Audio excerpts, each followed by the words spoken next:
Welcome back. It's always a pleasure to have you here, dedicating this time to your personal growth. Just by showing up every day, you're stacking tiny, powerful lessons that are shaping how you think, how you act, and ultimately, how you navigate the world around you. Each of these moments is helping you build mental models that will guide you to make better, more informed decisions. You're developing a deeper understanding of yourself and others. And that's no small feat today. We're diving into a topic that might surprise you: why living without regrets shouldn't be the ultimate goal.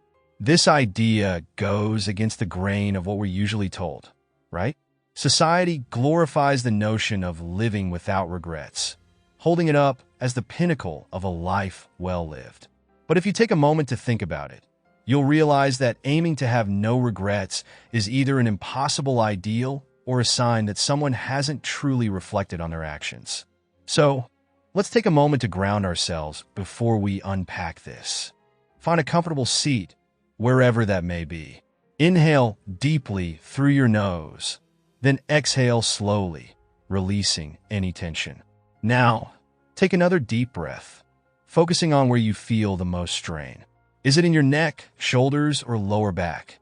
Tighten those muscles gently as you breathe in. Hold that tension for a moment, then exhale and let it go. Feel the release as your body softens. This exercise isn't just a way to relax, it's a metaphor for today's lesson. Sometimes holding on to something is what makes it painful. But if we approach it with intention, we can release it and learn from it. What does it mean to live a life without regrets? There are only two possible scenarios here. Either you've led an entirely pure, mistake-free life, or you've never taken the time to truly reflect on your choices and actions. The first scenario is unrealistic for any adult. We all make mistakes, act impulsively, or hurt others unintentionally. The second scenario, however, is more common, and it's a much bigger problem. When someone claims to live with zero regrets, it's often a sign of lack of self-awareness. Because if you've never looked back and thought, "I could have handled that better," it's likely you're not seeing the full picture.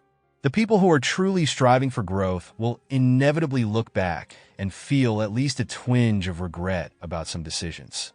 That's not a bad thing, it's a teaching moment. Regret isn't something to fear or avoid. It's a powerful tool for self-improvement. So, what does it mean to live with regret, but not in regret? The key is understanding that regret is one of life's greatest teachers. It shows us what we want to avoid in the future, how we want to show up in the world, and what kind of impact we want to have on others. It's not about dwelling on past mistakes, it's about learning from them. Think of a time when you were in a relationship that wasn't quite right. Maybe you knew it wasn't working, but instead of having an honest conversation, you chose the easy way out. You picked at minor flaws, built up small grievances, and eventually ghosted the other person without ever explaining why. On the surface, you might justify it by pointing to those petty annoyances, but deep down, you know that wasn't the real reason. And what's left in the aftermath? Regret. Not for ending the relationship, but for how you did it. Regret, in this case, is your conscience nudging you, saying you could have done better. That's the type of regret that, if you listen to it, can help you grow. It's a reminder to handle things with more integrity and empathy in the future. Here's where most people get it wrong. They think avoiding regret means never thinking about their mistakes again, locking them away in a mental vault and throwing away the key. But that's not how healing works. Repressing regret only traps you in a cycle of shame and guilt. You need to let those thoughts surface and confront them with honesty. Ask yourself, what was I really feeling in that moment? Why did I act the way I did? What can I learn from this? When you reflect on your regrets without judgment, you give yourself the space to forgive yourself. This doesn't mean excusing your behavior. It means acknowledging that you did the best you could at the time with the tools and understanding you had. You can learn from it and choose to act differently next time. It might seem counterintuitive, but acknowledging your regrets is what frees you from them. When you can look at a situation and say, "Yes, I wish I'd handled that better, but now I know what to do next time," you're no longer shackled by your past. You're empowered by it. You're taking those hard lessons and using them as stepping stones for your growth. Think of it this way. If you want to build a life you're proud of, you can't avoid regret altogether. You'll make mistakes, you'll miss opportunities, and you'll have moments where you fall short. That's part of being human. What matters is how you respond to those regrets. Do you let them paralyze you with guilt? Or do you use them as fuel to become a better, more thoughtful version of yourself? Let's circle back to our grounding exercise.